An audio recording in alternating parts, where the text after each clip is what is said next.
পরিষ্কার কথা এটাই জানো কি, যে হর্ষকে ওই বাড়িতে এমন কেউ আছে যে মারার প্ল্যান করছে, আর সেই ব্যক্তিকে তোমাকেই খুঁজতে হবে যে করে হোক, আর তাও আবার হর্ষের কোনো কিছু হওয়ার আগে। এসব কিছু আপনি এত জোর দিয়ে কি করে বলছেন? কারণ এই কথাটা আমাকে বন্দনা বলেছে। বন্দনা বৌদি? হ্যাঁ, বন্দনা শ্বেতাকে কারোর একজনের সঙ্গে কথা বলতে শুনেছিল, আর তুমি এটা জানলে অবাক হবে যে আমাকে এখানে বন্দনাই পাঠিয়েছে তোমাকে সাহায্য করতে, আর ও তোমাকে বাড়িতেও সাহায্য করছিল এটা জানার জন্য যে হর্ষের আসল শত্রুকে, আর ওই রাক্ষস রাজেশ ওকে খুব মারধর করে জানো কি। বৌদি, তোমার এভাবে আঘাত লাগলো কি করে? সবকিছু তোমার জানার দরকার নেই।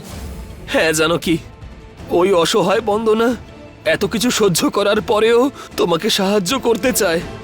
জানো কি, আমি তোমার সামনে হাত জোড় করছি মা, বন্দনার এই পরিশ্রম যেন বিফল না হয়। তুমি হর্ষকে ডিভোর্স দিও না, দিও না তুমি। আমি একটা কথা বুঝতে পেরেছি, যে আজ পর্যন্ত আমি বন্দনা বৌদির শরীরে, ওনার মুখে যতবার আঘাতের চিহ্ন দেখেছি, সেই সব রাজেশ দাদার দেওয়া আঘাত। হ্যাঁ, ওই রাজেশই এইসব কিছু করেছে।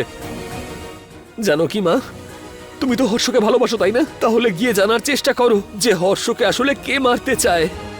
হর্ষের বাড়িতে ওর শত্রু ওর সামনে বসে রয়েছে। তুমি এই কাজে বন্দনাকে সাহায্য করো, না হলে তোমার স্মৃতির সিঁদুর না। হর্ষ। এরকম কিচ্ছু বলবেন না, কারণ আমি এরকম কিছু হতেই দেব না। আর আমি এটাও বিশ্বাস করি যে আমাদের যে অ্যাক্সিডেন্টটা হয়েছিল সেটা ওই। হ্যাঁ জানো কি, আর মা, ওটা অ্যাক্সিডেন্ট নয়, ষড়যন্ত্র ছিল তোমাকে আর হর্ষকে মেরে ফেলার।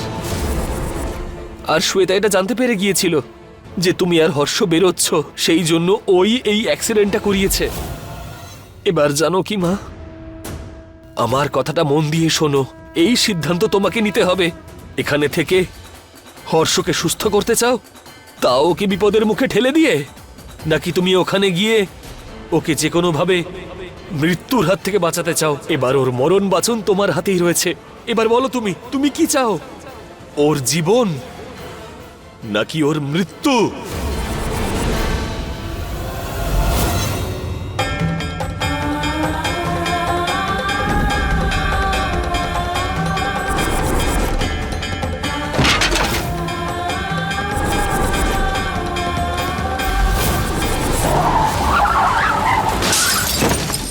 আমি সিদ্ধান্ত নিয়ে নিয়েছি, আমি আমার শ্বশুর বাড়ি ফিরে যাব। যদি সত্যি আমার স্বামীর প্রাণের ঝুঁকি থেকে থাকে, তাহলে আমি থাকতে হর্ষের গায়ে একটা আঁচড়ও লাগতে দেব না। তার জন্য আমাকে যা করতে হয় করব, যাই করতে হোক।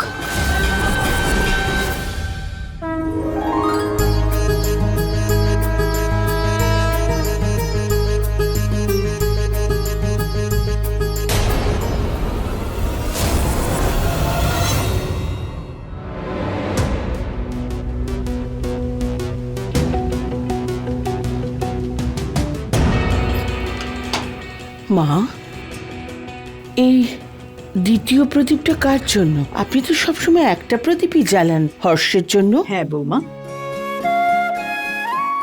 এই প্রদীপ আমি জানকীর জন্য জ্বালিয়েছি। এই কমাসে জানকী আমার মনে আর এই পরিবারে এমন জায়গা করে নিয়েছে, ওকে ছাড়া এই পরিবার অসম্পূর্ণ। ভগবানের কাছে এই প্রার্থনাই করছি যে জানকী তাড়াতাড়ি এ বাড়িতে ফিরে আসুক। আপনি চিন্তা করবেন না মা, হর্ষ ঠিক হলেই আমরা জানকীর একটা কোনো ব্যবস্থা করবই। ব্যাস, এই আশাতেই বসে আছি। অপেক্ষায় তো আমিও আছি মা, কিন্তু ভয়ও করে যে হর্ষের সিদ্ধান্ত কি হবে। কারণ হলো এখন তো সে তাকে ভালোবাসে না, আর আমরা অপারক এই কারণে যে আমরা চাইলেও হর্ষের উপর কোনো চাপ দিতে পারবো না। ভগবানের উপর পুরো ভরসা আছে, উনি সব ঠিক করবেন।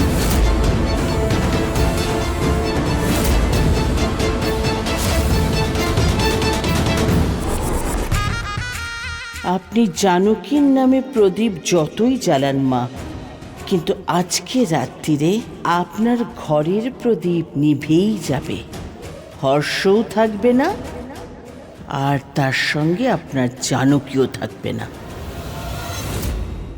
কে আছে যে ওর পিছনে পড়ে রয়েছে, যে ওর প্রাণ নিতে চায়? বন্দনা, কিছু করো, কিছু তো একটা পথ বার করো যাতে হর্ষের প্রাণ বেঁচে যায়। হে ভগবান, প্লিজ কোনো রাস্তা দেখিয়ে দাও।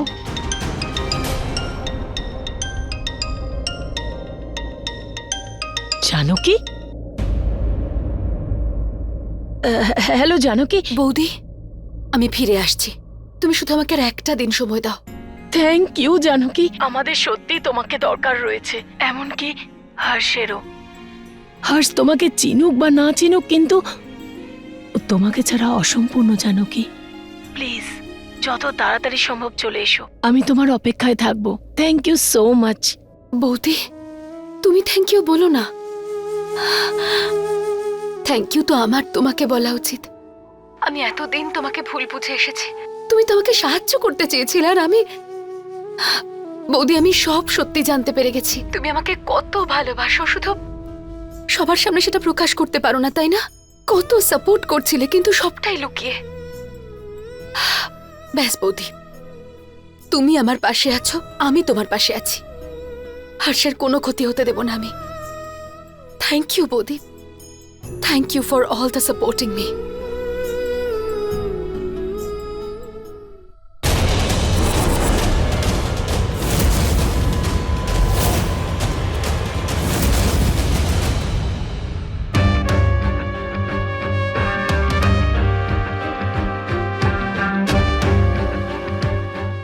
এমন করে কি দেখছো যেন ভূত দেখছো? আমি তোমার স্বামী এখনো। তুমি জানকীর অপেক্ষায় থাকবে কেন? Harshu baby, wake up. Come on, get up. Yes. আরে বাহ, আমার সাথে খাবে বলে অপেক্ষা করছিলে? আমি তো তোমার অপেক্ষা কোমা থেকে বাইরে বেরোনোর জন্য করছিলাম, আর সারা জীবন করতে থাকবো। কিন্তু এই ওষুধগুলো তো অপেক্ষা করতে পারবে না। কাম অন, প্রথমে এই ওষুধটা খেয়ে নাও। প্রথমে তুমি আমার কথা শোনো।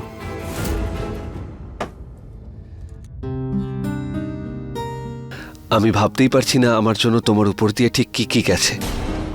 প্রত্যেক দিন তুমি চেয়েছো যাতে আমি ঠিক হই, এভাবেই তুমি কাটিয়েছো না দিনগুলো। সেটাই কান্ট ইমাজিন যে তুমি আমাকে এতটা ভালোবাসতে, আর এখনো ভালোবাসো। আর সারা জীবন করতে থাকবো। বেবি, তুমি আমার জীবন, আমার খুশি তোমাকে ঘিরে। You R my life.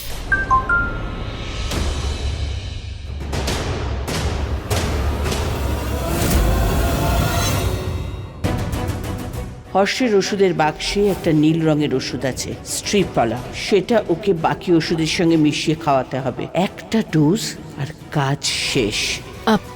Baby, প্রথমে ওষুধটা খেয়ে নাও। হ্যাঁ হ্যাঁ, অবশ্যই, আপনি বলেছেন, আমাকে তো শুনতেই হবে, ওষুধ খেতে হবে।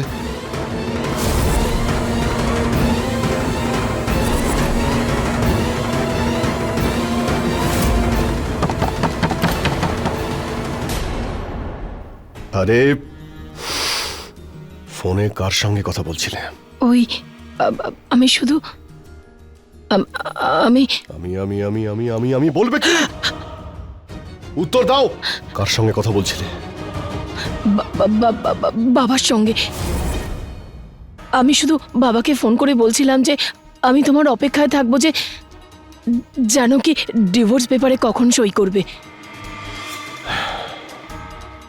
ওকে।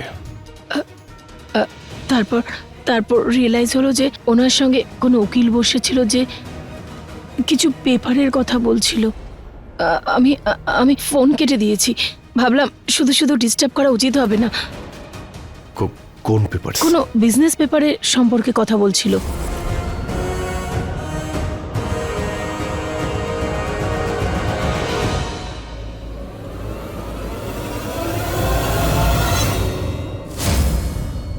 বাবা, প্লিজ কাম।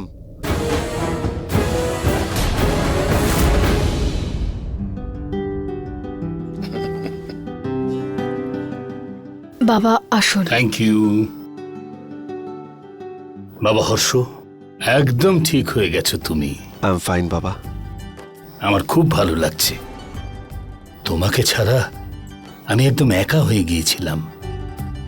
কিরকম একটা ফাঁকা ফাঁকা লাগতো এই বাড়িতে, বিজনেসে, সর্বত্র।